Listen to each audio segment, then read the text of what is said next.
Dear students, welcome to the next session on machine learning using Python. Today we are going to learn about a different kind of algorithm called KNN classification.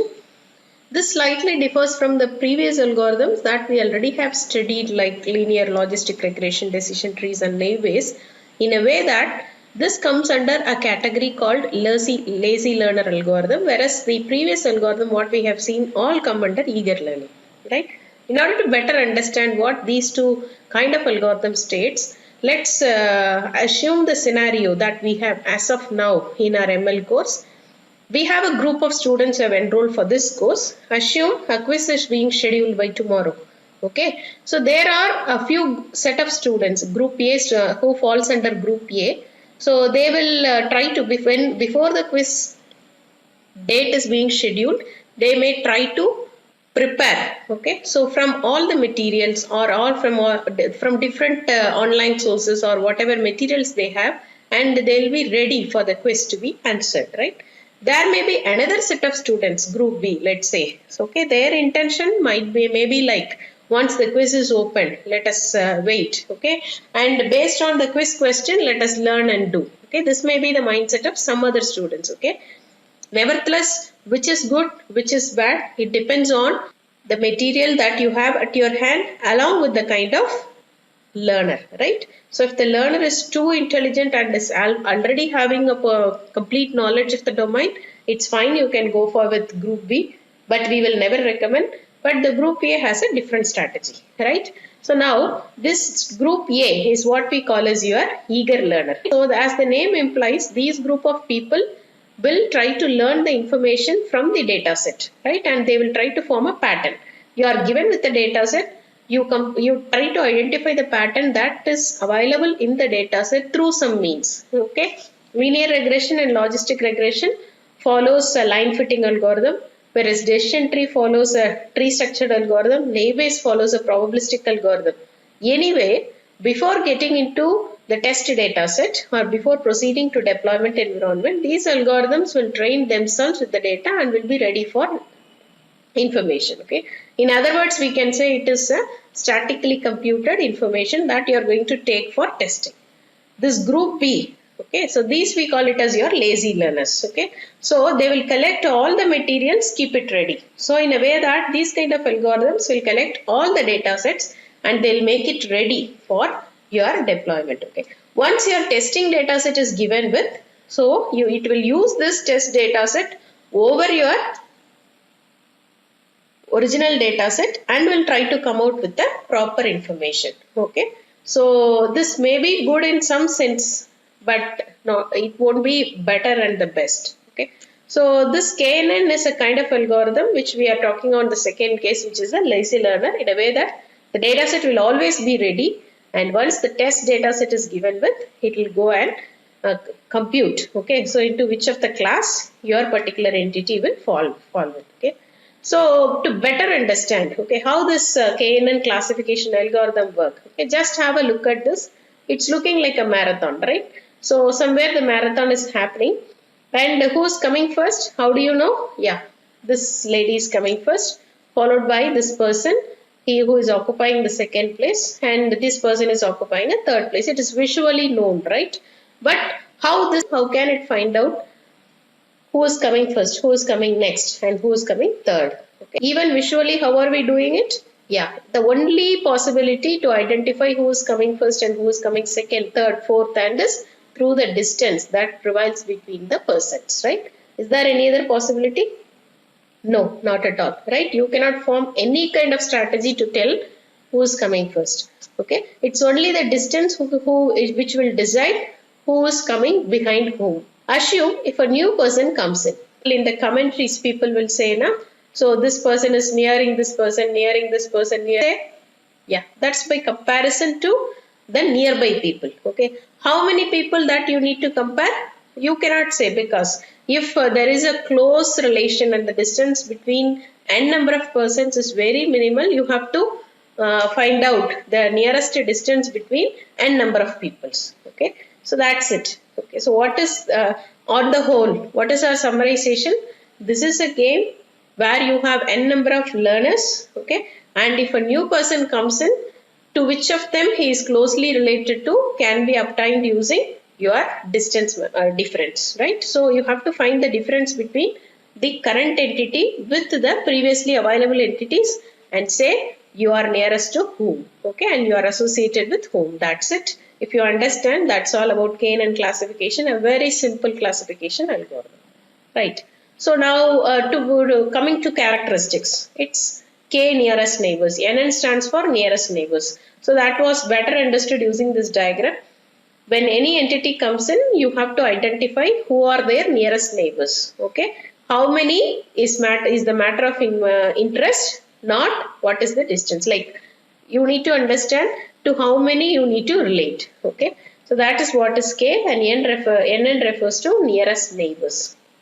It's a supervised algorithm, yeah, because it needs an output class label. Okay, so when I am nearer to these set of attributes, to which of the class I should be associated with has to be understood by the algorithm, and hence it is supervised.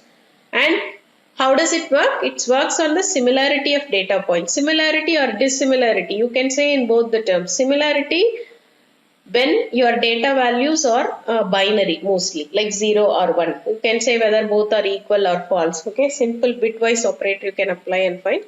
But if it is multi-class or continuous value, similarity won't work, whereas dissimilarity, like you have to find the difference between these two words. That's the only point. Okay, and as we have discussed, it's a lazy learning method. The only requirement here is to fix a value of K.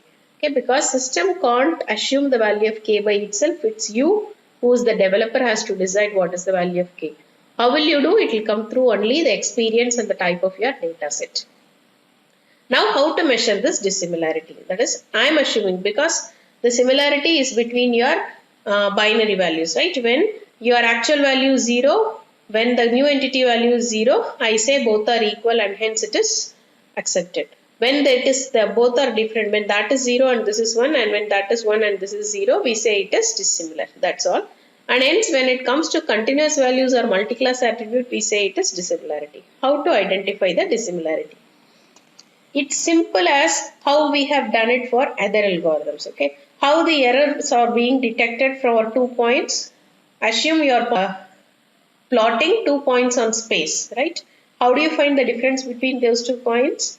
Yes, so the x coordinate of 2 has to be subtracted, y coordinate of 2 has to be subtracted, and that's all. You sum up, that is the total difference, right? Similarly, for n number of points, you have to identify the difference, you have to sum up. Again, like your mean absolute error, mean squared error, root mean squared error, the same formula comes in here also. Okay, and hence the distance can be calculated using the different formulas. Okay, to make it generalized, Minkowski distance is the base for all the formulas, where you have to take the pth root of, okay, so the difference between the actual values. Capital X and capital Y refers to the attribute values of the new entity that is coming in. We have shown a new person that is coming and mingling with the marathon, right? So that is X and Y. It is the attribute values of the new entity. Whereas small xi and yi are the attribute values of all the people, that is different attributes that we have. If you have collected 100 attributes data, so this has to run across 100 attributes. Okay, so that is what. And if p is equal to 1, okay, we say it is Manhattan distance, right? And for Euclidean distance, the square root is, that is p is equal to 2. Okay, so if it is like 1 by 2, we say it is square root of the same value. So these are all the distance formulas that we use normally to calculate the dissimilarity between the values, right? So we will see in the next video about how to solve it manually and to map it to the corresponding class. How to select K, that is the next question now. Okay, so whether K has to be very large or very small, how to fix it. So for that, let's understand what will happen if the value of K is too large and too small. Okay, so if the value of K is too small, okay, the algorithm may suffer from overfitting. So why is it overfitting? Somebody may misunderstood it to be underfitting, right? So why is it said to be overfitting? So assume that the third person who comes in between for that marathon is compared only with the first 2 guys. Okay, then what will naturally our mind will do? You will try to calculate the distance of the new person with the two people who is running in a very minute manner, right? You will try to observe how many steps he is taking for a minute, and so many different parameters you'll try to learn, okay, in order to say whether he is nearer to first or to second, okay. That's where we say it is overfitting. Overfitting means you are trying to learn very different or much more characteristics about the data set, okay, in order to fit you into a proper group, okay. And hence it suffers from high variance and low bias, okay. So for better understanding of bias variance, I have given a description about a video about this bias variance trade-off in my channel. So you can refer to that video. It is very important. So, but I'll give a glimpse here. Variance refers to the difference in the data set. Bias refers to the additional value that is incurred by the algorithm, right?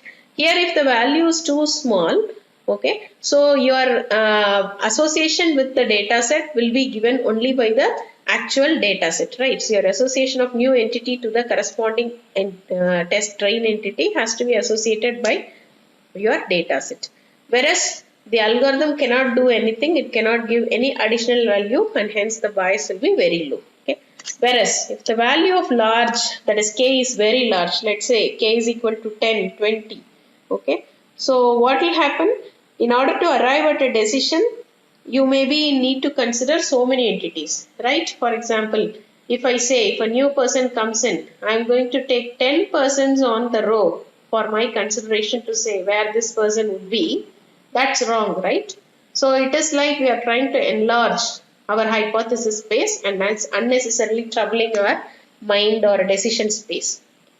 And it doesn't depend on your data set, right? Because it's on a over optimization or over assumption, and hence the system algorithm will suffer from low variance. Low variance, why? Because the impact of the data set over the decision will be very low, okay. Whereas the high bias, why high bias? The impact of your algorithm on the decision space will be very much more, okay, because you are going to find the difference between the distance between this guy to 10 different guys, and hence the algorithm will decide what will be the output, and hence the major impact will be through your algorithm, and hence it suffers from high bias, right? So here is the same sample data set which we took for previous algorithm, and this is the new data that comes in. Whether there is a presence or absence of that virus or not is what we are going to calculate. So we'll, as usual, we will calculate manually. We'll show how to calculate it manually, and then we'll move on for the implementation. And coming to the metrics, okay, as usual, any classification algorithm can be analyzed using the first two metrics. One is the accuracy score. What does it mean? How many outputs? It is the actual, that is for how many outputs the actual value is equal to predicted value divided by total number of entities. That's all. Okay, that is accuracy score. Then confusion matrix.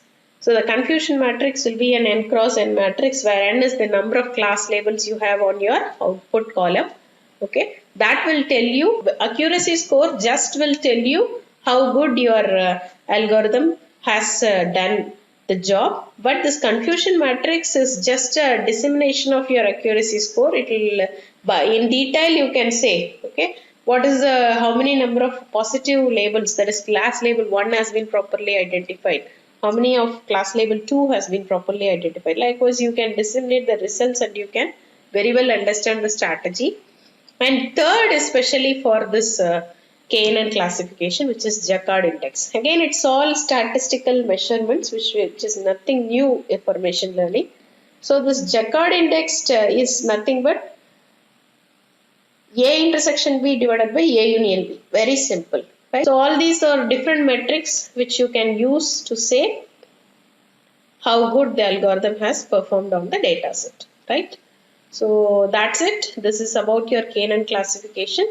In the next video, I'll show you how to manually calculate the values for KNN classification and hence decide, okay, how to map it to the class label. And also we will see how we can implement this concept using sklearn library. Okay, thank you.